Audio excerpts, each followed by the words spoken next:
ಅಂತೂ ಇಂತೂ ನಾವು ಚನ್ನಪಟ್ಟಣ ರೀಚ್ ಆದ್ವಿ. ಸೊ ಚನ್ನಪಟ್ಟಣದಲ್ಲಿ ಏನು ಫೇಮಸ್ ಅಂತ ನಮ್ಮ ಹುಡುಗಿ ನನಗೆ ಕೇಳಿದ್ರು. ಸೊ ಅದಕ್ಕೆ ನಾನು ಹೇಳಿದೆ ಇಡೀ ಪ್ರಪಂಚದಲ್ಲೇ ಫೇಮಸ್ ಆಗಿರೋಂಥ ಬೊಂಬೆಗಳು ನಮಗೆ ಚನ್ನಪಟ್ಟಣದಲ್ಲಿ ಸಿಗುತ್ತೆ ಅಂತ.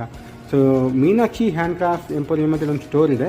ಈಗ ಆಲ್ಮೋಸ್ಟ್ 70 ಇಯರ್ಸಿಂದನೂ ಈ ಸ್ಟೋರ್ ಇದೆ ಅಂತ ಈ ಪ್ಲೇಸಲ್ಲಿ. ಸೊ ಇದನ್ನು ಹೇಳಿದ್ದು ಕೂಡ ನಮಗೆ ಅಂಗಡಿಯವರೇ ಹೇಳಿದ್ದು. ಸೊ ಇಲ್ಲಿಗೆ ಬಂದು ನಾವು ಬರೀ ಕೈ ಹೋದಾಕೆ ಚನ್ನಪಟ್ಟಣದಲ್ಲಿ ಏನು ಫೇಮಸ್ಸು ಬೊಂಬೆಗಳು. ಸೊ ಇಲ್ಲೊಂದು ಬೊಂಬೆಗಳು ಕಾಣೋಣ ಅಂತ ಹೊರಗಡೆ ಬಂದಿದ್ದೀವಿ. ಸೊ ತುಂಬ ಕಡಿಮೆ ಬೆಲೆಗೆ ಸಿಗ್ತಾ ಇದೆ ಇಲ್ಲಿ ಬೊಂಬೆಗಳು. ಸೊ ಬೆಂಗಳೂರಲ್ಲಿ 1000 ರೂಪಾಯಿ ಅಂತಂದರೆ ಇಲ್ಲಿ ಬರೀ 500 ರೂಪಾಯಿ ಸಿಗುತ್ತೆ. ಅಷ್ಟು ಕಡಿಮೆ ಸಿಗುತ್ತೆ ಇಲ್ಲಿ. ಬನ್ನಿ ನೋಡೋಣ.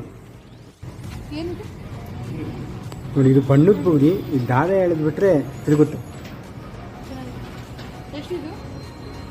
ಇದು ಬರೀ 75 ರೂಪಾಯಿ ಅಂತೆ. ಹಿಂದಿನ ಕಾಲದಲ್ಲಿ ಚನ್ನಪಟ್ಟಣನ ಜ್ಞಾನ ಮಂಟಪ ಅಂತ ಕರಿತಾ ಇದ್ರು. ಸೊ ಈಗ ಇದನ್ನು ಬೊಂಬೆಗಳ ಊರು ಅಥವಾ ಆಟಿಕೆಗಳ ಪಟ್ಟಣ ಅಂತ ಕರಿತಾ ಇದ್ದಾರೆ. ಇಲ್ಲಿ ನಿಮ್ಗೆ ಕೇಳಿದ್ದು